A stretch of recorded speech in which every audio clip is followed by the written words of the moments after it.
Welcome back. आप सबका स्वागत है रितीश कॉमर्स क्लासेस में। मैं रितीश सर। तो सर जी, हम लोग 12वीं में एडमिशन ऑफ पार्टनर चल रहा था, जिसमें हम लोगों ने क्वेश्चन कर लिए थे 30 का ए और 30 का बी, जो कि ऑलरेडी हमारे यूट्यूब चैनल पे पड़ा हुआ है। अगर आप नए हैं तो चैनल को सब्सक्राइब करें, वीडियो को लाइक करें, दोस्तों में शेयर करना ना भूलें। ठीक है, तो हम लोग चल रहे हैं अभी एडमिशन, पार्टनरशिप में एडमिशन। तो 30 का ए और 30 का बी हो चुका है हमारा। हम लोग करेंगे 31 का ए और 31 का बी। आइए शुरुआत करते हैं। लिखता क्या है, A and B are partners in the ratio of 3:1. They are agreed to admit C for the 1/5 share in profit at the date of admission of C following balances in the balance sheet of A and B.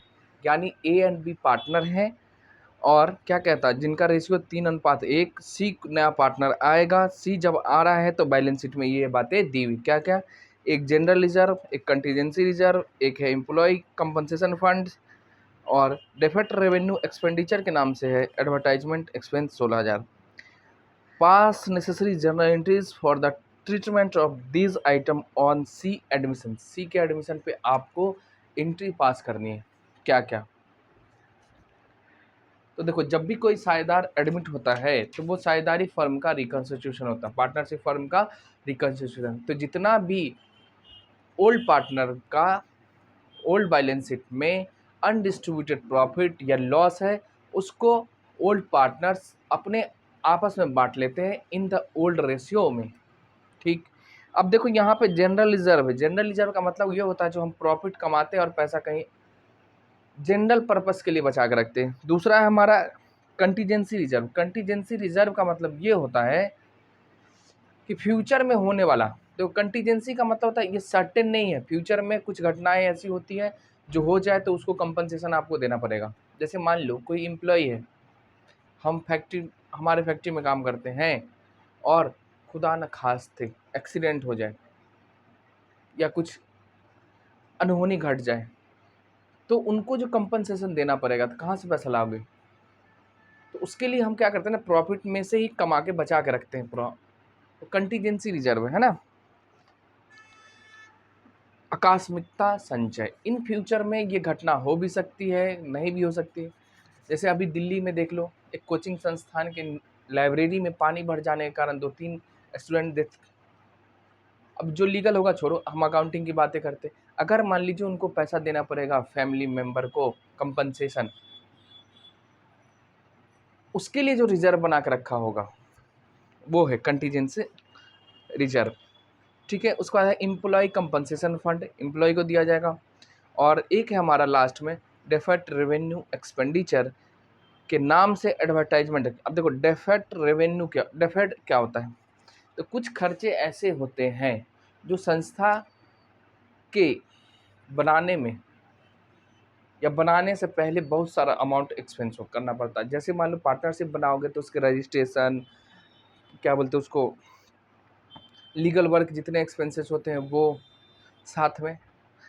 मान लीजिए बड़ी बड़ी प्रचार होगी, holding होगी, अब लाखों रुपए आप खर्चा कर दिए, ठीक है, करोड़ों में खर्चा कर दिए, तो आप ये जो आप यहाँ पे लिखा ना एडवर्टाइजमेंट, तो एडवर्टाइजमेंट के नाम पे जो आप खर्चा किए हो, मान लो लाखों में, तो उस लाख मतलब उसको आपको प्रॉफिट एंड लॉस अकाउंट में एक ही साल में नहीं ख़त्म करना होता, मतलब राइट ऑफ रिटर्न ऑफ नहीं करना पड़ता, तो उसको ईयर बाय ईयर आपको करना पड़ता है। तो यहीं पे क्या कहता है, एडवर्टाइजमेंट एक्सपेंस के नाम से 16,000 है जो डेफर्ड रेवेन्यू एक्सपेंडिचर है हमारा। ये आपको दिख रहा होगा कहाँ, बैलेंस शीट के असेट साइड में। यानी एडवर्टाइजमेंट ज़्यादा हुआ होगा, या मान लो 16,000 ही है, इसको एक साल पीएल में ट्रांसफ़र नहीं करना है, खर्चा नहीं मानना है, ये होता है ना। तो क्या करेंगे, तो देखो ये खर्चा है और ये आपको दिखेगा कहाँ, प्रॉप बैलेंस शीट के असेट साइड में। तो ये एक्सपेंस है, तो पार्टनर के बीच इसको बांटना पड़ेगा। ठीक, जैसे मान लो कोई नई नई कंपनी आती है ना, अब ऋतिक रोशन से प्रचार करवा ले, करोड़ों रुपये लेती है। अब मान लो पूरे साल में हमारा उतना ट्रांजैक्शन ही नहीं है, उतना प्रॉफिट ही नहीं है, 5 करोड़ रुपये दिए ऐड का। अब देखो ऐड करेगा तो ये नहीं 1 महीना, 2 साल 3 साल का एग्रीमेंट होता है, जैसे आप बना लो, लेकिन 5 करोड़ लिया है। अब देखो वो खर्चा एक ही साल का तो नहीं है, 3 साल का है ना? अगर मान लो 3 साल का एग्रीमेंट है, जो 3 साल हमारे कंपनी का एड ऋतिक रोशन करेंगे, उसके लिए 5 करोड़ लिया है। तो 5 करोड़ जो लिया है वो 1 साल का खर्चा नहीं है हमारा, 3 साल का, तो उसको 3 साल में राइट ऑफ करना पड़ता है पीएल अकाउंट में, ठीक है? तो यही होता है डेफर्ड रेवेन्यू एक्सपेंडिचर के नाम से आता है। चलिए, तो आइए हम लोग देखते हैं इसको। तो ये सब पुराने पार्टनर का है, तो पुराने पार्टनर अपने ओल्ड रेशियो में बांटेंगे। जानना जरूरी है अकाउंटिंग क्या होता है, वो तो 2 मिनट की खेल है, होता क्या है वो जानना जरूरी। अब सुनो, आपको हम बता दें, जनरल रिजर्व प्रॉफिट का पार्ट है, यानी प्रॉफिट में से कंटीजेंसी रिजर्व भी वही है, एम्प्लॉय कंपनसेशन फंड भी वही है। तो इन तीनों का क्रेडिट बैलेंस होगा, यानी जब ये क्रिएट हुआ होगा तो एंट्री क्या होगा, PL account debit to general reserve to contingency reserve, है ना, टू एम्प्लॉय कंपनसेशन फंड के नाम से। तो यानी क्रेडिट बैलेंस आया होगा, पीएल घटाया होगा, और ये बैलेंस शीट के लायबिलिटी साइड में दिख रहा होगा। अब इसको खत्म करना, यानी पार्टनर के बीच बांटना, ओल्ड पार्टनर का है तो क्या करेंगे, सारी चीज़ों को डेबिट और पार्टनर्स कैपिटल अकाउंट को क्रेडिट करना है, ठीक है? और देखो एडवर्टाइजमेंट है, यानी ये खर्चा का पार्ट्स था, ये हमारा बैलेंस शीट के असेट साइड में दिख रहा होगा, डेबिट बैलेंस होगा, खत्म करना है तो इसको आप क्रेडिट कर दीजिए, और पार्टनर्स कैपिटल अकाउंट को डेबिट, यानी इससे पार्टनर का कैपिटल घटेगा, ठीक है? बस सिंपल सी बात होती है, और क्या होती है। चलो, तो ये हमारा है 31 का ए, और तो कुछ नहीं नहीं। चलिए, तो आ जाओ भाई साहब, क्वेश्चन नंबर हम लोग शुरुआत करेंगे 31 का ए, 31 का ए दिख रहा है जी सर, दिख रहा है, आइए।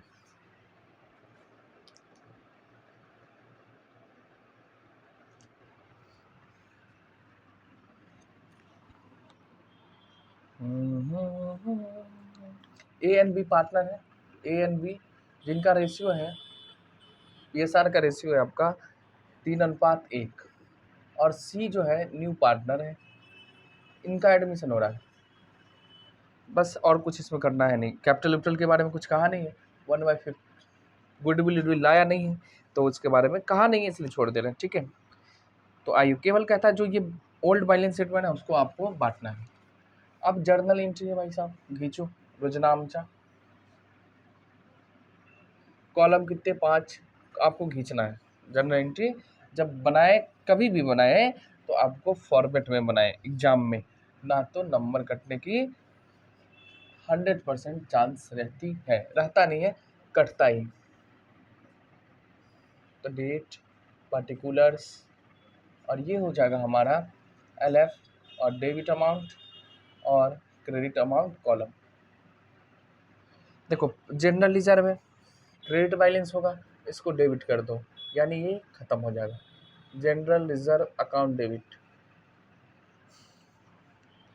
कंटीजेंसी रिजर्व, कॉन्टीजेंसी, जंस रिजर्व अकाउंट डेबिट। अच्छा, अमाउंट भी लिखते चलो, 12,000 ये है, 8,000 के नाम से ये है, और एम्प्लॉय कंपनसेशन फंड है, employees compensation fund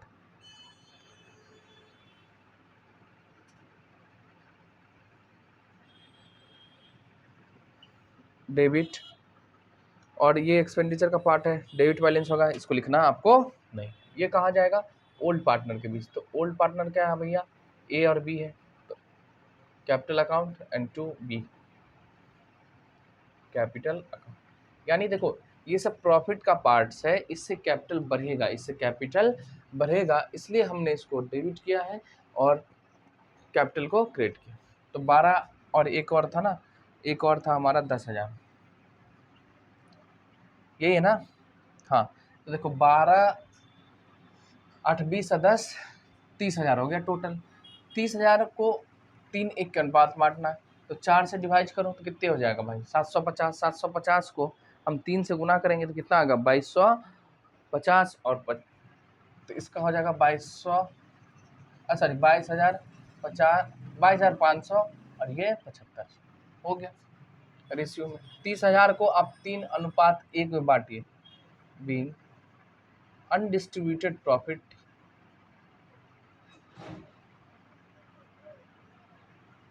transfer to या distributed transfer to old partners capital account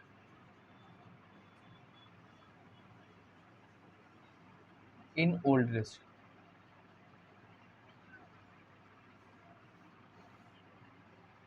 इसके बाद है हमारा एडवर्टाइजमेंट की बातें, तो इनको हम डेबिट करेंगे, है ना, किनको, पार्टनर्स कैपिटल को, तो एज कैपिटल अकाउंट डेबिट और बीज कैपिटल अकाउंट डेबिट, और एडवर्टाइजमेंट एक्सपेंस को आपको क्रिएट करना है क्योंकि ये खर्चा का पार्ट्स है और ये बैलेंस शीट के आपको असेट साइड में दिख रहा होगा, इसीलिए तो ख़त्म करना, राइट ऑफ करना, तो क्रिएट कर देंगे और क्या है। अब देखो कितना टोटल 16,000, 16,000 को आपको बांटना है पार्टनर के बीच, वही 3:1 में, तो 4 तिहाई 12,000 और इसका हो जाएगा 4,000, बस। बी एडवर्टाइजमेंट एक्सपेंसेज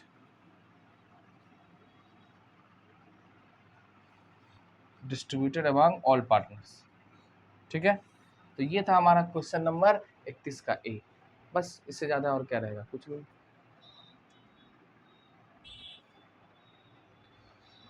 चलिए सर जी, तो इसको हटा दो, आ जाओ हम लोग आगे की बातें करेंगे। जर्नल एंट्री कुछ नहीं होता, आप पीएल बैलेंस शीट इस सबको समझिए और आप आराम से बनाते जाइए।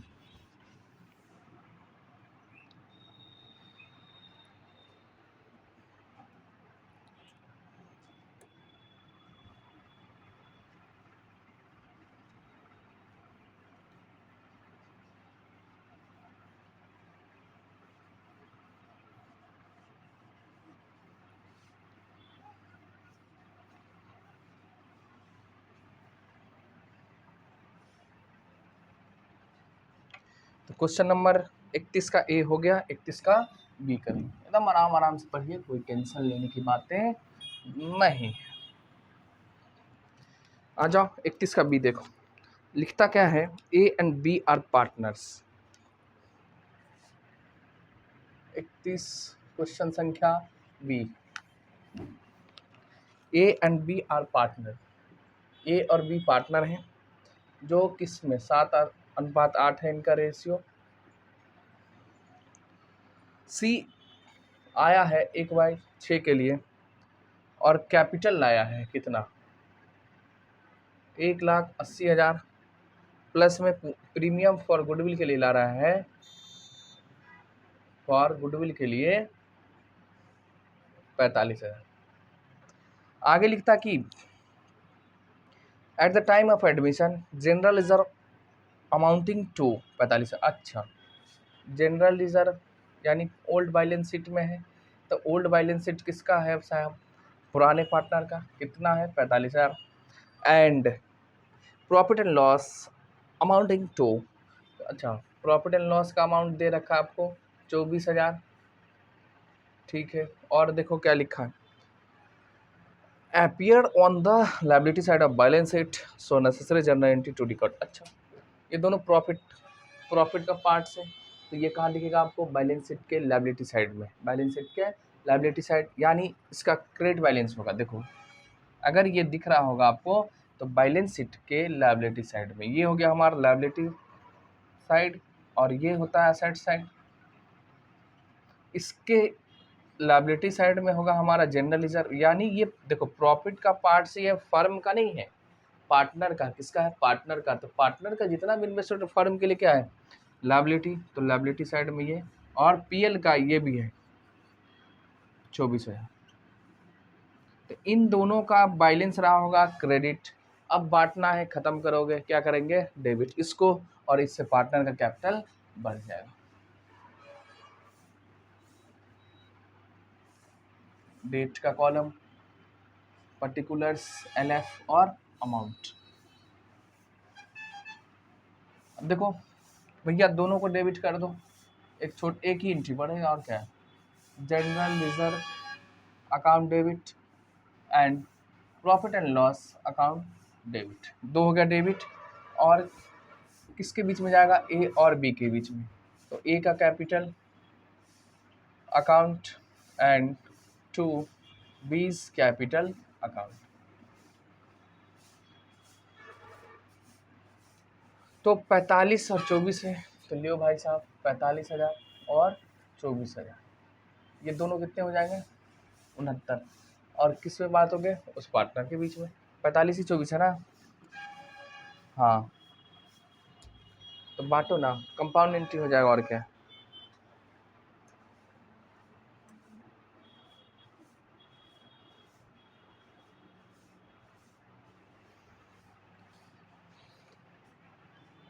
तो पहले आप इसको बांट के खत्म कर दीजिए। आइए हम कर देते हैं और क्या है। अलग अलग भी कर सकते हो, बट हम ना ये कंपाउंड एंट्री मार दी।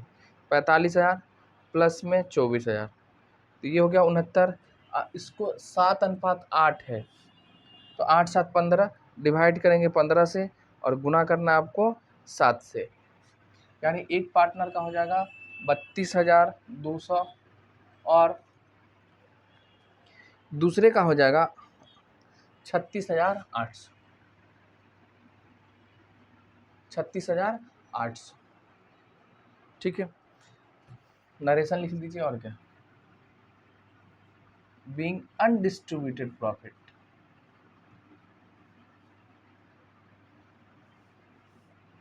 Transfer to old capital, to old partners capital account. ये हो गया खत्म। अब सुनो, ये तो हो गया, ये दोनों पहले बांट दिए। अब जो ये प्रीमियम लाया है पार्टनर, कौन सा नया पार्टनर, ये किसका होता है भाई साहब, पुराने का। पुराने को तो पहले हमको लाने का एंट्री मारना होगा, तो कौन लाए हैं, सी। तो सी के तो एंट्री क्या होगा, bank account debit to C's capital account and to premium for goodwill account. अब देखो भाई, कैपिटल के नाम से कितना है, 1,80,000, क्रेडिट साइड में लिखिए 1,80,000 और 45,000 है हमारा, 45, हाँ, प्रीमियम फॉर गुडविल के लिए। टोटल जोड़ दो तो 2,25,000 लाया है, being amount of capital and premium for goodwill.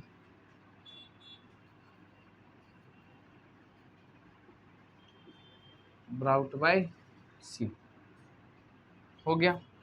अब ये बताओ, ये जो प्रीमियम फॉर गुडविल का पैसा है, ये किसका होता है, सर जी पुराने साझेदारों का। तो पुराने साझेदारों का है, यानी पुराने साझेदार के रेशियो में बांट के खत्म करोगे। पुराने साझेदार को गेनिंग सेक्रीफाइस में बांट के खत्म करना है। अच्छा सुनो, तो यहाँ पे 1 मिनट बता दें, तो ओल्ड, हाँ ओल्ड रेशियो इसका गेनिंग सेक्रीफाइस होगा, तो इसको हम हटा देते हैं, यहीं पे जनरल एंट्री करेंगे, नीचे नहीं दिखेगा, है ना, थोड़ा सा। आइए इसको हम यहाँ पे लिख देते हैं और क्या है। तो देखो प्रीमियम क्रेडिट है, क्या करेंगे, डेबिट, तो premium for goodwill account debit कितना से 45,000, और ये चला जाएगा इनके बीच, ए और बी के बीच, ए और बी के बीच। तो ए का कैपिटल क्रेडिट करोगे और बी का कैपिटल भी क्रिएट करेंगे, यानी इसके कारण ए और बी का कैपिटल बढ़ रहा है। तो 45,000 है, रेशियो यही आएगा सेक्रीफाइसिंग करेंगे तो 7 8 15, 15 से डिवाइड करो तो 3,000, 3,000 को 7 से गुना करेंगे 21,000, और 3,000 को 8 से करेंगे तो 24,000। Being amount of premium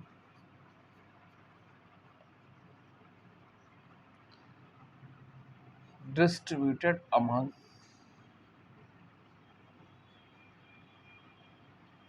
old partners in sacrificing ratio। तो ये था हमारा क्वेश्चन नंबर 31 का बी, देख लीजिए।